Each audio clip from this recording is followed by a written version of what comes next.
আমরা সংযুক্ত আরব আমিরাতে ঈদের জামাত সম্পন্ন করেছি। বিশেষ করে আজকে দুবাইয়ের কেন্দ্রীয় ঈদগাহ ময়দান বলা হয়, সেখানে আমরা ঈদ জামাত সম্পন্ন করেছি। তাছাড়া আবুধাবির কেন্দ্রীয় মসজিদ আবুধাবি গ্র্যান্ড মসজিদে প্রায় 2 লক্ষাধিক মুসল্লি অংশগ্রহণ করেছেন বলে আমাদের কাছে খবর রয়েছে।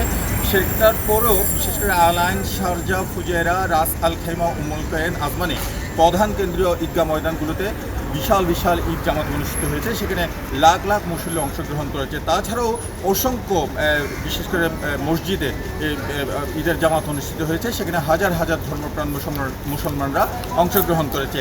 আজকে ঈদের দুবাইতে কেন্দ্রীয় ঈদ জামাতে প্রায় 30 থেকে 40 হাজার প্রবাসী বাংলাদেশে অংশগ্রহণ করেছে এবং নামাজের পরে তারা পশু কোরবানি দেওয়ার জন্য বাসায় ফিরে গেছেন। কেউ কেউ যৌথভাবে পশু কোরবানি করবেন, কেউ কেউ পরিবার পরিজন নিয়ে পশু কোরবানি করবেন। এককভাবে পশু কোরবানির জন্যও অনেক বাংলাদেশিরা উদ্যোগ গ্রহণ করেছেন।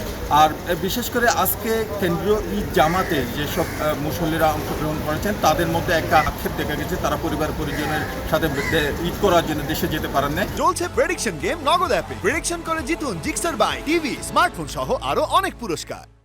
অনেকে টিকিটের উচ্চ মূল্যের কারণে যেতে পারেনি, অনেকে নানা কারণে হয়তো যেতে পারেনি, অনেকে ছুটি পান নাই, সেই জন্য হয়তো দেশে যেতে পারেননি। যার প্রেক্ষিতে তারা পরিবার পরিজনের সাথে ঈদ করতে না পেরে তারা আক্ষেপ প্রকাশ করেছেন। অনেকে এখানে প্রবাসী বাংলাদেশিদের নিয়ে ঈদ উদযাপনের জন্য ব্যাপক প্রস্তুতি নিয়েছেন। আজকে আমার কাছে বিশেষ করে সংযুক্ত আরব আমিরাতের দুবাই কেন্দ্রীয় ঈদগাহ ময়দান থেকে আমার কাছে সর্বশেষ ছিল এইটুকুই।